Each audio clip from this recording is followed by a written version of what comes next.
성경을 우리가 대하는 사람들로서 성경의 대전제가 디모데후서 3장 16절과 17절에 기록되어 있습니다. 모든 성경이 하나님의 감동으로 된 것이다, 이런 말씀입니다. 모든 성경이 하나님의 감동으로 되었다라. 기록한 사람들, 기록의 저자라고도 하는 소위 말하는 마태복음 마태가 쓰고 마가복음 마가가 쓰고 창세기는 누가 썼죠? 모세가 기록을 하잖아요. 이렇게 기록한 사람들을 기록의 저자라고 하는데, 기록의 저자가 약 40명 정도로 보고 있고요. 그리고 기록한 사람들은 약 40명 혹은 40여 명에 이른다라고 하지만 그들에게 감동을 주신 분이 하나님의 성령이십니다. 성경에 원저자가 있고 기록의 저자가 있어요. 기록한 사람들은 기록한 사람들이고, 원저자는 그들에게 감동을 주신, 그래서 하나님의 말씀을 기록하게 하신 성령이십니다. 그래서 모든 성경은 하나님의 감동으로 되었다라고 하는 위대한 대전제가 있습니다. 그런데 성경을 기록한 분명한 목적이 있습니다. 이 성경이 우리를 교훈합니다. 때로는 책망하고, 때로는 바르게 하고, 때로는 의로 교육하는 가운데서, 그러니까 교훈하고 잘못된 것은 책망하고, 그리고 잘못된 길을 가는 사람은 바로 잡아주고, 그리고 의로운 자로서 의로운 길을 걷게 하는데, 그렇게 함으로 해서 하나님의 사람을 만드는 겁니다. 하나님의 사람을 만들어서 모든 선한 일을 행하기에 온전하도록 하는 것이 성경이 기록된 위대한 목적인 것입니다. 이 말씀은 성경을 읽는 우리들에게 두 가지의 강조점이 있음을 보게 됩니다. 하나는 비잉과 또 하나는 도잉입니다. 그런데 순서에 있어서 도잉보다는 비잉이 먼저인 것을 이 말씀 가운데서 우리가 발견하게 됩니다. 성경은 성경을 대하는 우리를 먼저 온전한 하나님의 사람으로 만들어줍니다. 순서가 그렇잖아요. 하나님의 사람으로 먼저 온전케 해주고, 그런 사람으로 말미암아 모든 선한 일을 행하도록 하는 그러한 기능적인 역할을 한다라고 하는 말씀입니다. 하나님은요, 언제나 우리들에게 무엇을 할 것인가, 얼마나 많은 일을 할 것인가 라고 하는 것보다는 어떤 사람이 될 것인가 라고 하는 것에 관심이 있으시다라는 사실을 우리는 기억해야 합니다. 우리가 어떤 사람이 되어야 하는가라고 하는 비잉의 문제를 다룰 때 우리가 반드시 기억해야 되는 하나님의 질문이 있습니다. 그 질문이 오늘 본문에 기록되어 있습니다. 사탄의 유혹에 넘어가서 금단의 열매를 따먹고 불순종함으로 해서 인간에게 나타난 것은 두려움이었습니다. 그래서 하나님의 낯을 두려워해서 동산 나무 사이로 숨어 들어간 아담을 하나님께서 찾아가셨습니다. 그리고 하나님께서 이렇게 말씀합니다. 아담아, 네가 어디 있느냐? 아담이 있는 현 주소를 우리 하나님께서 묻고 계십니다. 예수님은 마가복음 13장 37절에서 이런 말씀을 하신 적이 있어요. 내가 너희에게 하는 이 말이 모든 사람에게 하는 말이로다 라고 하는 말씀을 하셨습니다. 여러분, 성경은 다 주님의 말씀, 우리 하나님의 말씀인데, 성경의 모든 말씀들은 그 1차적으로 주어진 대상이 있기는 합니다. 그런데 여러분, 주님은 우리들에게 분명히 말씀합니다. 내가 너에게 하는 말은 바로 너에게만이 아니라 모든 사람에게 하는 말이라고 말씀하십니다. 그래서 모든 성경은 역사를 초월하고 시대를 초월하고 모든 민족을 초월하고 이 말씀을 듣는 사람들을 모두를 말씀 앞에 세우고 그들에게 직접 주시는 말씀인 것입니다. 내가 너희에게 하는 말이 곧 모든 사람에게 하는 말이다. 오늘 이 말씀을 받는 저와 여러분들이 바로 나에게 주시는 음성으로 이 말씀을 듣게 되기를 주 이름으로 축원합니다. 모든 성경 말씀은 어떤 각 개인에게만 주는 게 아닙니다. 깨닫는 바가 다를 수 있고 의미하는 바가 여러 가지로 포괄적일 수도 있고 개별적일 수도 있지만은, 그러나 중요한 사실은 세상 모든 사람에게 제각기 주시는 하나님의 말씀인 겁니다. 그러므로 아담에게 질문하시는 오늘 질문, 아담아, 네가 어디 있느냐? 라고 하는 질문은 오늘 이 자리에 와 계신 여러분들 각 개인에게 주시는 말씀입니다. 아무개야, 너는 어디 있느냐? 네가 서 있는 곳이 어딘가? 너는 어디에서 살고 있는가? 너의 존재는 지금 어디 위치에 있는가라고 묻고 계십니다. 그러므로 우리는 이 질문에 대답할 수 있어야 되고요. 대답을 하려면 내가 있는 위치를 알아야 됩니다. 주님 말씀합니다. 아담에게 너 어디에 있니? 우리는 분명히 대답할 말을 가져야 됩니다. 아무개야, 네가 지금 어디 있느냐? 주님께서 우리 이름을 부르시면서 오늘 우리가 서 있는 현주소, 우리가 살아가는 우리 삶의 현주소를 우리 주님이 묻고 계십니다. 내가 하는 이 말은 모든 사람에게 하는 말이라.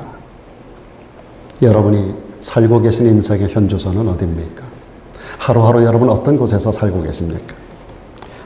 일반적으로 사람들이 살고 있는 지역을 성경은 크게 세 지역으로 구분을 합니다.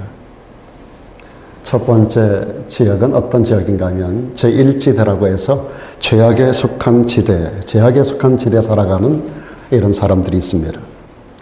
여기는 어떤 사람이 살고 있는 것입니까? 범죄한 아담이 여호와 하나님의 낯을 피하여 숨어 있었던 바로 그 자리가 바로 죄악에 속한 지대입니다. 성경은 첫째 아담이 우리가 알고 있는 아담이고 둘째 아담으로 오시는 예수 그리스도를 이야기합니다. 둘째 아담이신 예수 그리스도에게 속하지 못하고 첫째 아담인 아담의 후예로 살아가는 그런 사람들이 살고 있는 그런 땅입니다. 이런 사람들이 살고 있는 땅은 통치자가 누군가 하면 사단이 통치를 합니다. 자신들은 잘 모르지만 이 지역에 살고 있는 사람들은 사단의 통치 아래 살아가고 있는 거예요. 그래서 사단의 노예로 살고 죄의 노예로 살고 죄의 멍에를 메고 죄악 중에서 방황하면서 세상을 살아가고 있는 겁니다. 여기 제1지대에 인류 가운데 수없이 많은 사람들, 절대 다수의 사람들이 그 땅에서 살아가고 있습니다. 예수님께서 넓은 길로 가는 사람이 있고 좁은 길로 가는 사람이 있음을 마태복음에서 말씀해 주신 적이 있습니다. 마태복음 7장 13절에 보면 멸망으로 인도하는 문은 크다 그랬고 그 길은 넓다고 말씀합니다. 그래서 그 길로 가는 사람이 굉장히 많다라고 말씀하셨습니다. 문이 큽니다. 길이 넓습니다. 하이웨이 같은 대로가 열린 길입니다. 많은 사람들이 그 길을 선호합니다. 그리고 실제로 많은 사람이 그 길로 가고 있습니다. 그러나 주님은 이 말씀 끝에 그 끝은 결국은 멸망으로 통하는 길이라고 말씀하셨습니다. 여러분 요한계시록 2장과 3장에 보면 예수님께서 소아시아 7교회에 보내는 편지가 나와요. 그 7교회를 연구하는 신학자들은 이 7교회가 역사 속에 나타날 교회들을 상징하고 있는 교회의 전형이라고 말씀합니다. 앞으로 역사 속에서 이런 교회들이 출현하게 될 것이라고 하는 거예요. 그러면서 귀 있는 자는 성령이 교회들에게 하는 말씀을 들으라고 말씀하십니다. 오늘 성령께서 이 시간 우리 예배 가운데 오셔서 우리들에게 말씀하는 이 말씀을 우리가 온전히 듣기를 원하면서 소아시아 7교회 가운데서 1지대, 2지대, 3지대에 소속된 교회들로 이 교회들이 분리된다라는 사실을 우리에게 알려주는데 제일 먼저 제1지대에 사는 사람들이 사대교회의 유형의 사람들입니다. 사대교회가 어떤 교회인가? 주님은 사대교회를 향하여 이렇게 말씀하셨습니다. 네가 살았다 하는 이름은 가졌으나 실상은 죽은 자라고 말씀하셨습니다. 살아있는 것 같은데 실제로는 죽어 있는 거예요. 살았다는 이름은 가지고 있는데 실제로는 죽어 있는 사람들. 어떤 사람이 죽은 사람입니까? 여러분 예수께서 말씀하십니다. 내가 곧 길이요 진리요 생명이라고 말씀하십니다. 그러므로 예수 생명을 갖지 못한 자는 살아있는 것 같은데 죽어 있는 사람입니다. 여러분 안에 예수 생명이 있으면 아멘 하십시다. 예수 생명으로 충만한 자리가 되길 축원합니다. 여러분 우리가 신앙생활 아무리 오래 해도 예수 생명이 우리 안에 들어와 있지 않으면 우리는 죽은 자가 됩니다. 우리가 주님을 영접할 때 주님 안에 있는 영생이 우리 안에 들어오는 줄로 믿습니다. 주님이 우리 안에 들어와 계시기 때문에 그분의 모든 것은 우리의 것이 되는 거예요. 그분은 길이고 진리고 또한 생명이라고 말씀하십니다. I am the life라고 말씀하셨어요. 참 생명은 그분 안에만 있는 줄로 믿습니다. 다른 길이 없어요. 천하 인간의 구원 얻을 만한 다른 이름을 우리에게 주신 일이 없다라고 성경은 단호하게 말씀하십니다. 예수님을 영접한다는 것은 그분 안에 있는 것이 우리 안에 들어온다는 거예요. 그분 안에 영생이 있습니다. 그분 안에 참 생명이 있어요. 그분 안에 천국이 있음을 믿습니까? 여러분, 예수를 영접한다는 것은 그분의 모든 것이 우리의 것이 된다는 거예요. 그래서 우리는 천국을 상속받는 후사가 된다라고 성경은 말씀하고 있는 것입니다. 하나님께서 아담에게 이르시기를 선악을 알게 하는 나무의 실과를 먹지 마라. 창세기 3장은 시작의 책 가운데서 인간 죄악의 시작을 말씀해주고 있는데, 아담과 하와가 하나님께서 금하신 금단의 열매를 따먹잖아요. 그것을 선악을 알게 하는 나무라고 그렇게 말씀하고 있는데, 이것을 먹지 마라 그랬어요. 그리고 뭐라고 말씀하는가 하면, 내가 먹는 날에는 정령 죽으리라. 정령 죽으리라. 영어 번역해 보니까 You will surely die. You will surely die. 반드시 죽는다라고 말씀하셨습니다. 그렇기 때문에 아담이 선악과를 따먹었을 때 아담은 이미 죽어 있는 자가 된 겁니다. 이미 죽은 거예요. 과거 완료로 끝난 거예요. 아담은 지금 멀쩡하게 살아 돌아다닙니다. 지금도 멀쩡하게 동산나무 숲에 숨어 있어요. 멀쩡하게 나무 잎을 가지고 치마를 해서 둘렀어요. 멀쩡하게 온몸에 부끄러움을 다 가리고 있어요. 멀쩡하게 와이프와 더불어서 이야기하고 있고 멀쩡하게 벌벌 떨고 있어요. 분명히 살아있는데 성경은 그를 향해서 죽은 자라고 말씀하고 있습니다. 우리가 잘 아는 신학자 존 칼빈 목사님은 인간의 타락을 이렇게 규정했습니다. 전적으로 타락한 인간은 절대적으로 무력하여 무능자가 되었으므로 타락한 죄인은 영적인 파산자가 되었다라고 말합니다. 그렇습니다. 우리 인간은 전적으로 타락한 존재, 전적으로 무능한 존재, 그리고 영적 파산자인 겁니다. 그렇다면 우리 인간이 살아있다는 게 뭔가? 살아있다라고 하는 것은 우리가 숨을 쉬고 밥 먹고 살아가고 있고 이렇게 나름대로 살아있잖아요. 그것 자체가 살아있는 게 아니라는 거예요. 인간이 자기 위치를 이탈해서 하나님을 떠나서 살고 하나님의 목적대로 살아가지 않고 하나님의 선하신 뜻에서 빗나가는 삶을 살아가고 있을 때 살아있는 게 아니라 그것이 죽은 겁니다. 여러분, 죄라고 하는 단어가 하말티아라는 단어였습니다. 하말티아라고 하는 것은 관역을 향해서 살을 쏘는데 관역을 빗겨나가는 것을 하말티아라고 그래요. 하나님께서 원하는 인생의 걸음이 있습니다. 하나님께서 원하는 인생의 목적이 있어요. 하나님께서 우리 인간을 만들어 놓으실 때 하나님께서 창조의 목적을 가지고 만들어 놓으셨어요. 그런데 그 길을 가지 않고 다른 길로 가는 거예요. 살이 관역을 비껴서 다른 곳으로 향하는 거예요. 이게 하말티아입니다. 죄라고 하는 것이 바로 그런 것입니다. 그래서 오늘 여기 칼빈 목사님이 말한 대로 타락한 인간은 하나님의 선하신 뜻에서 빗나가는 삶을 살아가기에 영적인 파산자가 되는 것입니다. 제1지대는 어두운 곳에서 자기를 숨기고 살아가는 땅입니다. 그리고 하나님의 낯을 피해서 살아가고 있는 것입니다.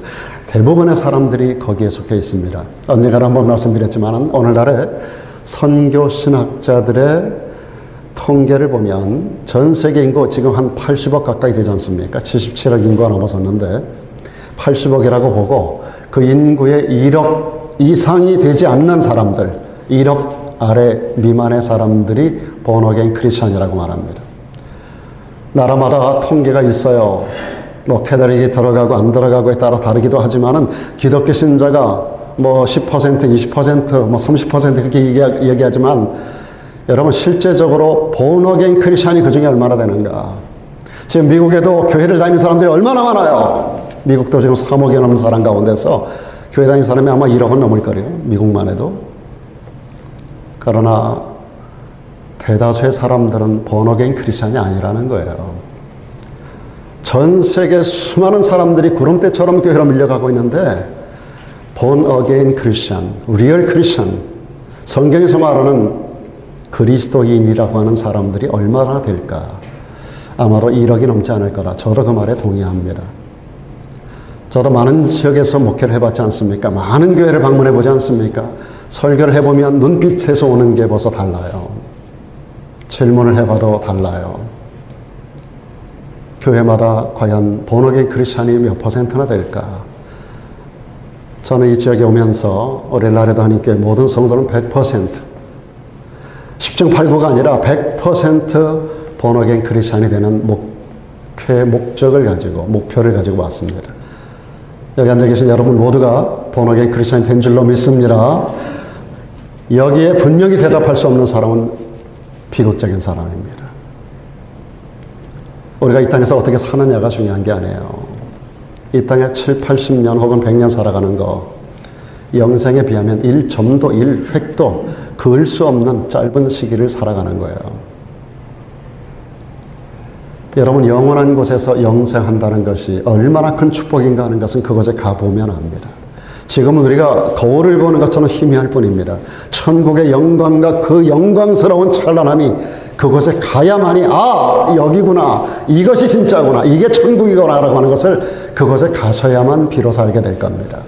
지금은 우리가 거울을 보는 것처럼 희미하게 구리거울을 갈아가지고 거기 비치는 거울을 보는 것처럼 희미하게 할 뿐이지만은 그날이 되면 얼굴과 얼굴을 맞대고 볼 것인데 그곳에 가면 영생이 뭔가, 진정한 축복이 뭔가, 하나님의 은총이 얼마나 위대한 것인가라고 하는 것을 비로소 알게 됩니다. 그래서 여러분 천국 가면은 영원히 우리가 하는 것이 하나님을 예배하고 찬양하는 일밖에는 없습니다. 지겹지 않냐고요? 그렇지 않습니다. 그분의 행한 일이 너무 위대하고 구원받은 것이 너무 놀라워서 하나님을 찬양하고 예배하는 일 아무리 해도 지나칠 수 없는 것입니다. 사랑하는 여러분, 우리 모두가 그곳에서 떠나서 제1지대를 완전히 떠나는 그런 성도가 다 되기를 주 이름으로 축복합니다. 성경은 두 번째 지대가 있다고 말씀하는데 제2지대는 미원적인 중간지대에 살고 있는 사람들이 있다는 겁니다. 여기 제2지대의 대표적인 모델이 소아시아 7교회 가운데 라오디게아 교회라고 하는 교회입니다. 라오디게아 교회가 어떤 교회였을까요? 그 교회는 계시록 3장에 기록되고 있는데 이렇게 설명합니다. 내가 미지근하여 덥지도 아니하고 차지도 아니하다. 그래서 내 입에서 너를 토하여 내칠 것이라고 말씀합니다. 내가 내 행위를 아는데 네가 차지도 아니하고 덥지도 아니하도다. 내가 차든지 덥든지 하기를 원하노라.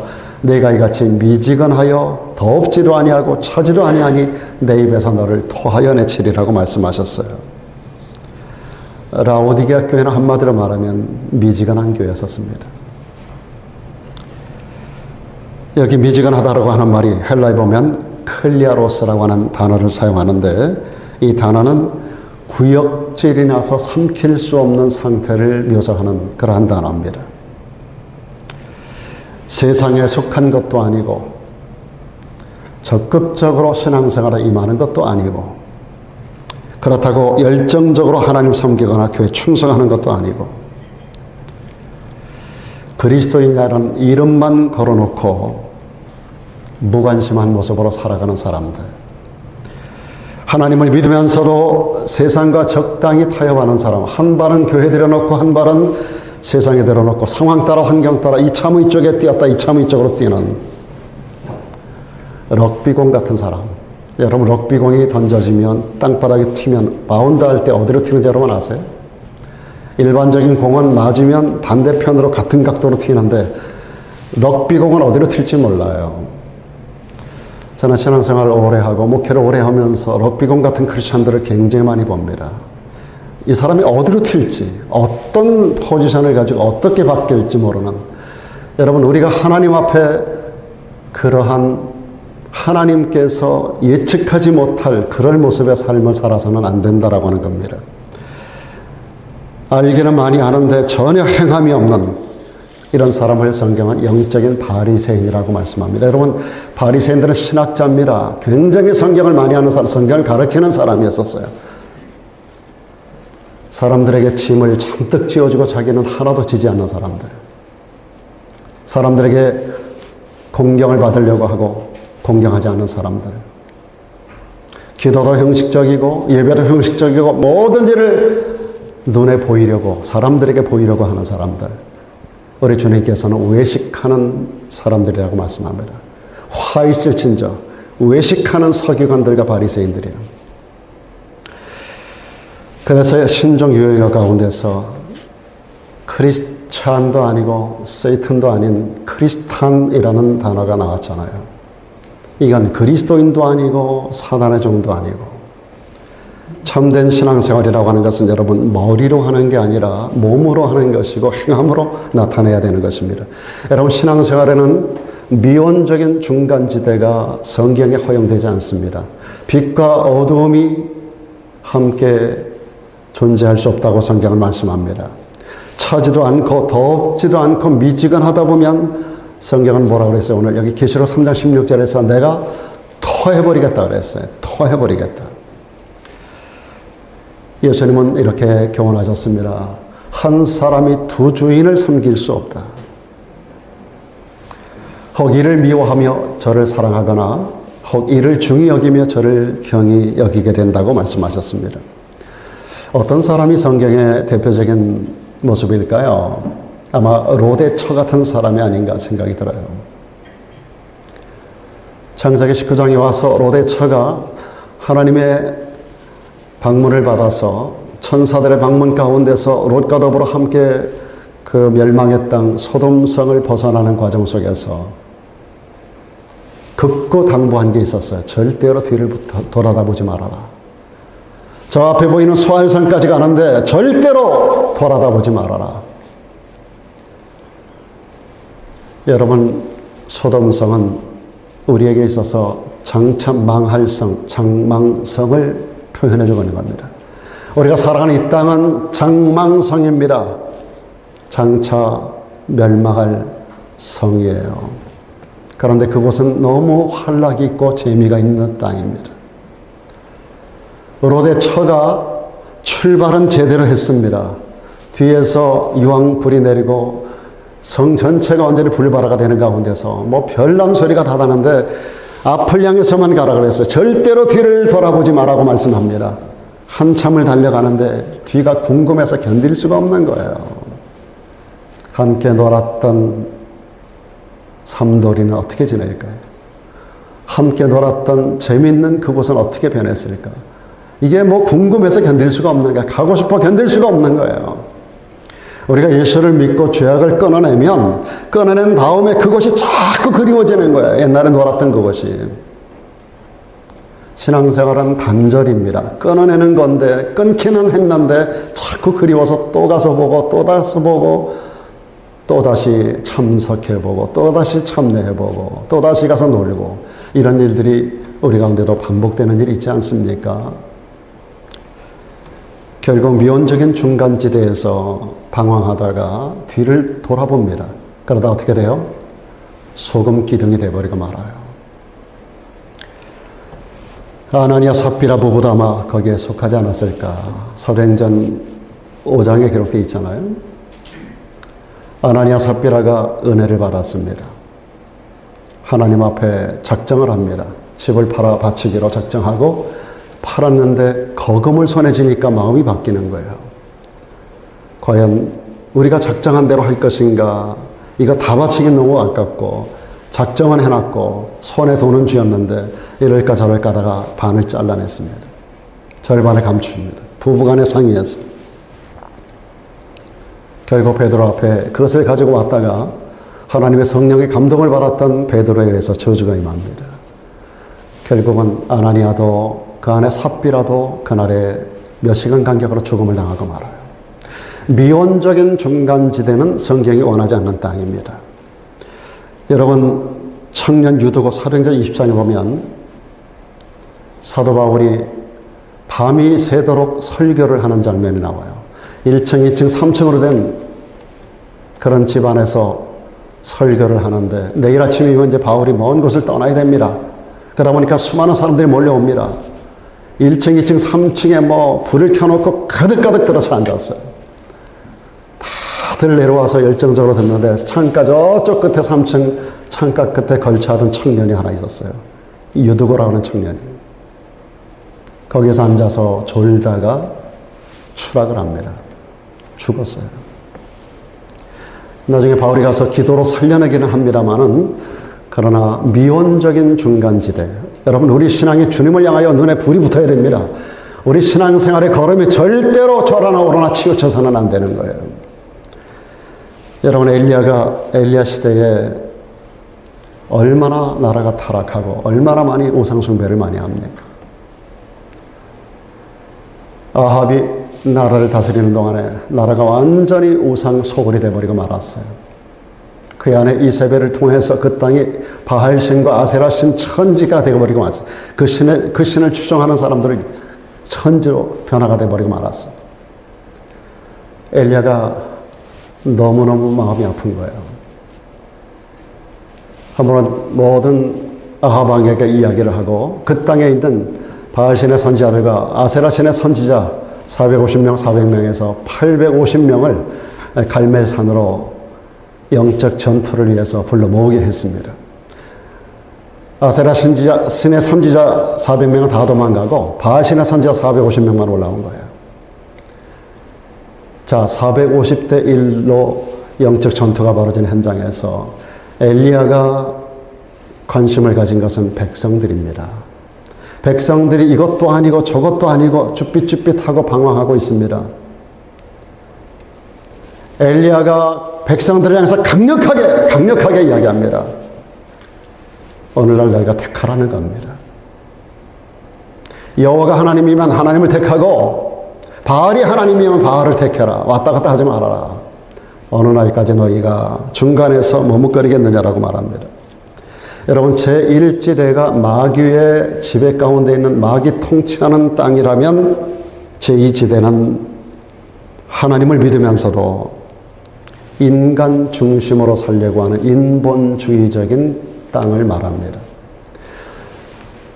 여러분, 그 사도 바울이 고린도전서 2장과 3장 가운데 보면은 세 종류의 사람을 이야기해요. 그 중에 보면 육에 속한 사람, 육신에 속한 사람, 영에 속한 사람을 이야기해요. 육에 속한 사람은 난 크리스찬, 제1지대에 있는 사람이에요. 육신에 속한 사람은 제2지대 사람인데 이거 크리스찬이라는 이름은 있는데 오늘 여기서 왔다 갔다 하는 사람이에요. 이게 육신에 속한 그리스도인이에요. 예수를 믿는다는 이름은 있는데 딱 보면 이거 안 믿는 사람하고 다를 바가 하나도 없는 사람이에요. 거기에서 제3지대 영에 속한 사람이다라고 바울은 강력하게 호소를 하고 있습니다. 오늘 저 여러분들이 제3지대로 옮겨가기를 주님의 이름으로 축원합니다. 제2지대는 예수를 믿긴 믿어도 여전히 내가 내 인생의 주인 되어 살아가는 사람이에요. 그래서 제3지대, 즉 그리스도 안으로 오늘 성경은 여러분을 초대하고 있습니다. 그리스도 안에서 살아가는 사람들이 되라고 우리에게 말씀하고 있어요. 여기 제3지대에는 가장 적은 수의 사람들이 소속이 되어 있습니다. 예수님은 이런 사람들에게 아까 마태복음 7장에 말씀을 드렸죠. 좁은 문 넓은 문, 좁은 길 넓은 길 했는데 그 말씀에 이어서 7장 14절에서 말씀합니다. 생명으로 인도하는 문은 좁고 길이 협착하다 그랬고 찾는 사람이 적다 그랬습니다. 멸망으로 인도하는 문은 문 자체가 넓고 길이 넓어서 많은 사람이 그리 간다 그랬는데 생명으로 인도하는 문은 문 자체가 좁아요. 길도 협착해요. 확 뚫린 대로가 아닙니다. 이게 꾸불꾸불하고 천지 낭떠러지가 양옆에 떨어져 있고 사방에서 그 울음소리가 들리고 그런 가운데서 그 길을 정신 차리고 가지 않으면 떨어질 수밖에 없는 길이 협착한 길입니다. 그러나 그 길 끝에는 영생이 있는 줄로 믿습니다. 그래서 찾는 사람이 적어요. 찾는 사람이 적어요. 회심하고 나서의 사도 바울이 이 길을 선택했고 그 길을 갑니다. 결국 그는 역사의 위대한 발자취를 남기게 되잖아요. 성도의 현 주소는 신앙동 소망 번지여야 합니다. 우리가 신앙동 소망 번지에 우리의 삶의 보금자리를 틀어야 할 줄로 믿습니다. 이 땅은 그리스도가 주인 되어 다스리는 땅입니다. 내가 내 인생의 주인이 아니라 주님이 내 주인이 되는 거예요. 영에 속한 크리스천들을 말합니다. 소아시아 7교회 가운데 제3지대에 속한 교회가 서머낙 교회가 있고 필라델피아 교회가 있습니다. 서머낙 교회는 어떤 교회로 대표되고 있는가? 서머낙 교회 시대는 그 세상적인 배경이 환란과 궁핍이었었어요. 그런 가운데서도 그들은 어떤 포지션을 취했는가? 서머낙 교회 교인들에게 주님이 주신 말씀입니다. 내가 네 환란과 궁핍을 안다. 지금 서머낙 교회 교인들은 환란과 궁핍 가운데 있었어요. 그럼에도 불구하고 실상은 그들이 부유한 자라고 말씀합니다. 필라델피아 교회는 어떤 교회였을까요? 그들은 적은 능력을 가지고도 주님을 섬겼던 사람들입니다. 주님이 말씀하셨어요. 볼지어다 내가 네 앞에 열린 문을 두었으되 너희 닫을 사람이 없으리라. 내가 네 행위를 아는데 내가 적은 능력을 가지고도 내 말을 지키며 내 이름을 배반하지 아니하였도다. 우리가 능력이 적은 교회고 우리에게도 궁핍이 있고 환란이 있을 수 있지만 그러나 우리가 언제든지 어떤 환경 속에서 주님을 배반하지 아니하는 서머낙 교회 교인들 같은 필라델피아 교인들 같은 그런 교회로 우리 교회가 우뚝 세워지기를 주의 이름으로 축복합니다. 여러분, 예수님은 그들에게 말씀합니다. 네가 나의 인내 말씀을 지켰은즉 내가 또한 너를 지켜 시험의 때를 면하게 하리라고 말씀하셨습니다. 주님은요 제3지대로 우리를 지금 초대합니다. 여기 제3지대 살아가시는 분들도 계신 거 제가 알아요. 제3지대로를 완전히 자리를 바꿀 수 있기를 축복합니다. 제3지대 살아가는 사람들에게 우리 주님이 4가지를 약속하셨어요. 첫째는 둘째 사망의 해를 받지 아니하리라 라고 말씀합니다. 둘째 사망이 뭡니까? 둘째 사망, 요한계시록 21장 8절에 오면 불과 유황으로 타는 못에 참여하리니 이것이 둘째 사망이라고 말씀합니다. 불과 유황으로 타는 못이 지옥불이에요. 지옥에 들어가는 것을 면하게 해주겠다라는 겁니다. 오늘 저와 여러분들이 완전한 3지대에 우리의 삶을 구축해서 영원한 천국에 분명히 들어갈 수 있는 둘째 사망의 해를 받지 않은 성도가 되기를 주의 이름으로 축복합니다. 두 번째로 주님께서 3지대 사는 사람들에게 주신 약속입니다. 내가 생명의 면류관을 내게 주리라고 말씀하셨습니다. 생명의 면류관, 영생의 보장을 약속하는 겁니다. 여러분, 지옥도 영원한 곳이기 때문에 영생이라고 말할 수 있습니까? 영원한 죽음인 거예요, 이거는. 저와 여러분들은 영생의 축복을 얻게 된 줄로 믿습니다. 우리가 제3지대 우리 인생을 놓게 되면 영생의 복을 얻게 되는 것입니다. 그리고 주님은 또 약속합니다. 내가 또한 너를 지켜 시험의 때를 면케 하리라. 여기서 말하는 시험의 때가 뭘까요?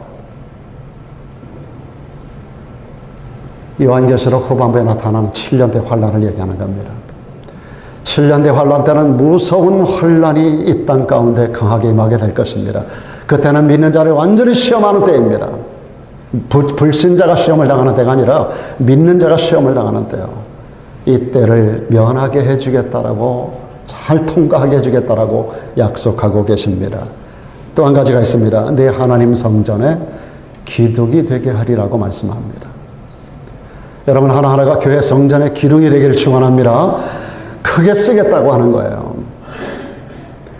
라레도 아닌 교회 안에서만이 아니라 여러분이 살아가는 모든 삶의 자리에서 하나님 앞에 귀하게 쓰임받는 성도가 되기를 축복합니다. 제3지대 우리 인생을 놓게 되면 여러분, 사도 바울이 가는 것마다 얼마나 위대하게 쓰임을 받습니까? 바울이 제3지대 그 인생을 놓고 절대로 타협하지 않고 주님을 주인으로 인정하고 살아갈 때 사도 바울은 가는 곳마다 얼마나 위대한 선한 영향력을 나타냅니까? 그 영향력이 오늘날 우리들에게까지 미쳐보고 있지 않습니까? 여기 제3지대는 사랑과 능력의 하나님께서 통치하시는 땅입니다. 그리스도 예수 안에 사는 제3지대는 평강이 있고요. 거기에 참된 기쁨이 있습니다. 그곳에 진정한 인간의 소망이 있습니다. 풍요가 있고 참된 기쁨이 있고 승리가 있고 만족이 있는 곳이 제3지대에 살아가는 사람들에게 주어지는 축복입니다. 그래서 우리는 거기에 살아야 됩니다. 여러분, 이 확신 속에서 오늘 나의 위치는 어디에 있는가를 여러분들이 점검해보는 자리가 되면 좋겠습니다. 자, 1지대, 2지대, 3지대가 어떤 땅인가를 분명히 우리가 알겠는데 우리가 여기서 꼭 기억해야 될 게 뭐가 있는가 하면 1지대, 2지대, 3지대는 고정된 땅이 아니라는 거예요. 계속해서 움직이는 겁니다. 1지대에 있는 사람이 언제나 1지대에 머무르지 않아요. 여러분 가운데 과거에 1지대에 있는 분들, 제가 여기 올 때만 해도 1지대에 계셨던 분들이 여기 많이 계세요. 여러분 1지대에서 2지대로, 2지대에 있는 사람들이 3지대로, 그런가 하면 3지대에 있던 사람이 2지대로 내려온 사람들도 있어요. 계속해서 왕래가 가능한 것입니다. 그런데 여러분, 우리의 삶의 자리가 3지대를 끝까지 고수할 수 있기를 주의 이름으로 축복합니다. 그것을 여러분 양보하시면 안 돼요. 여차해서 2지대로 또 내려가시면 안 된다고. 여러분 지금 어떤 자리에 살고 계십니까? 오늘 이 자리에서 우리는 우리가 살고 있는 자리를 확인할 수 있어야 됩니다. 예수께서 우리 인생의 주인이 돼서 제3지대로 완전히 옮겨가는 저와 여러분 되기를 축복합니다. 그리고 언제든지 그 자리를 끝까지 지켜내기를 주의 이름으로 축복합니다. 그러면 여러분이 놀라운 여러분 인생 가운데 그리고 여러분 후손 가운데서 위대한 역사를 여러분들이 반드시 경험하게 될 것입니다. 성경은 여기 제3지대 그리스도 안에 있는 in Christ 그리스도 안에 있는 사람들에게 그들이 누리게 될 축복을 여러 가지로 말씀해 주고 있는데 간단히 말씀드리고 마치겠습니다. 먼저는 새로운 피조물이 되는 축복을 주신다고 말씀하십니다. 고린도 후서 5장 17절 유명한 말씀이죠. 그런즉 누구든지 그리스도 안에 있으면 and Christos 그리스도 안에 있으면 새로운 피조물이라 이전 것은 지나갔으니 보라 새 것이 되었도다. 그리스도 안에 있으면 우리가 제3지대에 우리 인생을 놓게 되면 우리는 새로운 피조물로 변화가 되는 것입니다. 과거의 우리의 모습이 아닌 새로운 주님이 축복할 만한 그리고 복 주시는 그런 인생으로 우리가 변화가 되는 것입니다. 제3지대에 있는 사람들에게 두 번째 주시는 축복이 뭐냐면 그리스도 예수 안에 있는 자에게 결코 정죄함이 없다는 겁니다. 결코 정죄함이 없는 축복을 주십니다. 그리고 셋째는 기쁨 가운데 살아가는 복을 약속하십니다. 빌립보 4장 4절로 7절에서 바울을 통해 말씀합니다. 주 안에서 제3지대에 놓여지게 되면 항상 기뻐함이 충만하게 된다라고 하는 것입니다. 우리가 가진 것 때문에 기뻐하는 것은 얼마 가지 못합니다. 인간적인 거, 세속적인 거, 물질적인 거, 환경적인 거 가지고 기뻐하는 것은 얼마 가지 못해요. 그러나 그리스도로 인하여 얻어지는 기쁨은 참된 기쁨이기 때문에 누구도 빼앗아갈 수가 없습니다. 저만 하더라도 예수 믿은 지가 지금 벌써 50년이 되는데요. 그동안에 목회도 한 40년을 하고 그동안에 지난 시간들을 쭉 돌아보면 제가 예수를 정확하게 만날 때로부터 오늘날까지 이 주님이 주시는 내 안에서 파운틴하는 이 기쁨이 소멸돼 본 적이 없어요. 저에게는 인생에 고비가 있고 고난이 있고 고통스러운 일이 있었어요. 바울도 그랬어요. 사도 바울이 죽음 가운데 떨어졌던 때가 한두 번입니까? 그 마음이 너무나 고통스러워하는 것이 성경에 얼마나 많이 나와요. 특별히 고린도후서를 보면 사도 바울이 일생을 살아가는 동안 예수 안에서 얼마나 고통스러운 삶을 살았는가를 잘 묘사하고 있습니다. 그러나 그 안에 있는 그 기쁨은 누구도 빼앗아갈 수 없었어요. 저도 마찬가지예요. 우리가 예수를 정확하게 만났다면, 그래서 우리가 분명히 예수 안에 우리 인생의 걸음을 확정짓고 살아간다면, 신앙동 소망번제에 우리의 집 주소를 정확하게 하고 그 집을 떠나지 않는다면 누구도 우리 안에 있는 기쁨을 빼앗아갈 수가 없습니다. 바울은 빌립보 교인들을 향해서 항상 기뻐하라. 내가 다시 말하노니 기뻐하라. 여러분, 빌립보 교회는 소망의 교회입니다. 기쁨이 넘치는 교회였었어요. 바울이 옥중에서 로마 감옥에서 기록한 편지입니다. 그들의 기쁨을 소식을 들으면서 바울이 얼마나 기뻐하면서 기록한 것이 빌립보서입니다. 에베소서, 빌립보서, 골로새서, 그리고 빌레몬서를 옥중 가운데 기록합니다. 디모데후서도 옥중에서도 기록하는데 일반적으로 네 가지 옥중 서신을 앞에 거 네 가지만 얘기하고 디모데후서가 다섯 번째로 들어가긴 합니다만은 옥중 서신서들을 쭉 보면은요 얼마나 소망과 기쁨이 넘쳐나는지 몰라요. 바울은 결박을 당하고 부자연스러운 몸으로 감옥 중에 있습니다. 그러면서도 소망 가운데서 밖에 있는 사람들을 향하여 소망의 메시지를 전달합니다. 그중에 특별히 빌립보 교회 교인들을 향해서 그들이 소망이 넘치고 기쁨이 넘치는 것을 찬양하고 찬사하고 격려하고 그리고 그들에게 계속적으로 내가 너희에게 말하는데 항상 기뻐하라, 쉬지 말고 기도하라, 범사에 감사하라고, 그리고 내가 다시 말하노니 기뻐하라고 계속해서 그들을 권면하고 있는 거예요. 우리가 소망동, 신앙동, 소망번지에 분명히 우리의 위치를 정하게 되면 이런 기쁨이 우리 안에서 소멸되지 않게 되는 줄로 믿습니다. 그리고 불가능이 없는 축복을 또한 주신다고 말씀합니다. 내게 능력 주시는 자 안에서, 그분이 그리스도 아닙니까? 그리스도 안에서 내가 모든 것을 할 수 있다라고 불가능이 없는 축복을 주십니다. 또 많은 열매를 맺는 축복 또한 주님께서 예비하십니다. 요한복음 15장에서 포도나무 가지의 비유를 말씀하시면서 나는 포도나무고 너희는 가지야. 저가 내 안에, 내가 저 안에 있으면 엔 크리스토스, 그리스도 안에 우리가 있기만 하면 이 사람은 과실을 많이 맺게 된다 그랬고 주님을 따라서는 우리가 아무것도 할 수 없다라고 말씀하고 있습니다. 한 걸음 나아서 모든 보화를 얻는 축복을 약속합니다. 그 안에는, 그리스도 안에는 지혜와 지식의 모든 보화가 감추어 있다고 말씀합니다. 그리고 마지막으로 끊을 수 없는 하나님의 사랑을 받는 축복을 약속합니다.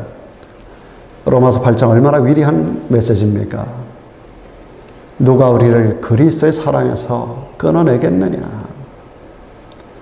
환난도 곤고도, 환난도 곤고도, 핍박도 기근도, 적신도 위험도 칼도 모든 것에서 우리를 사랑하시는 이로 말미암아 우리가 넉넉히 이길 수 있다고 말씀하셨습니다.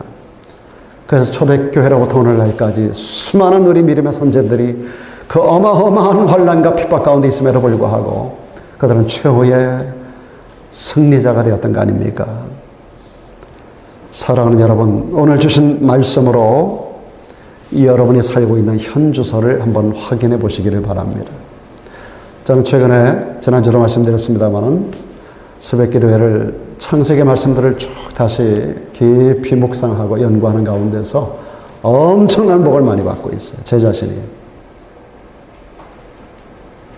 여러분들이 새벽에 여러분 가정에 직접 배달되는 메시지를 놓치지 마세요. 그건 저의 말이 아닙니다. 하나님의 음성이에요.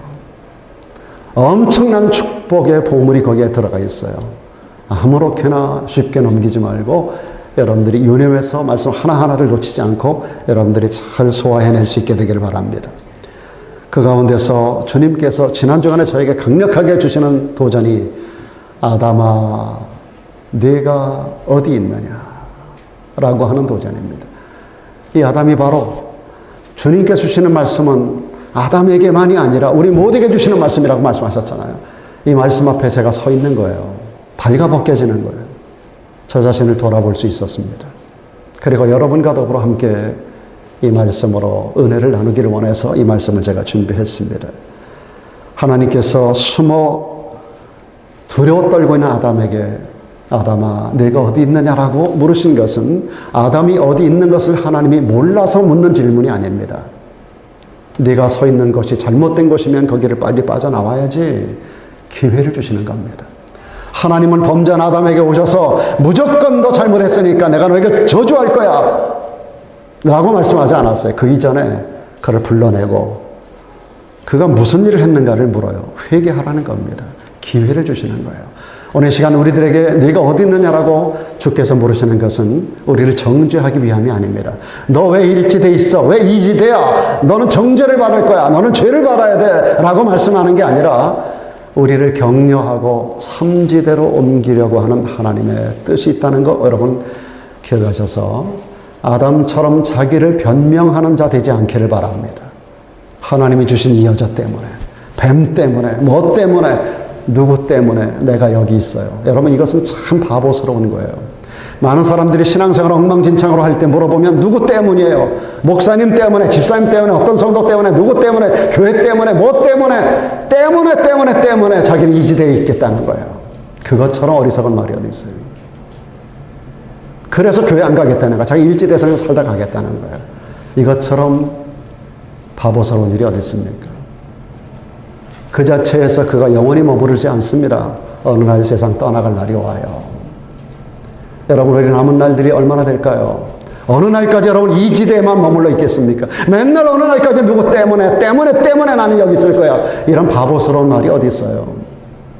우리가 빨리 옮겨야 됩니다. 하나님께서 아담에게 너 왜 거기 있어? 너 왜 여기 있는 거야? 묻는 거예요. 기회를 주시는 거예요. 거기 벗어나야 된다는 거예요. 거기서 앉아가지고 저 여자 때문에, 하나님 주신 뭐 때문에 아담과 하와가 지금 그 짓을 하고 있단 말이죠.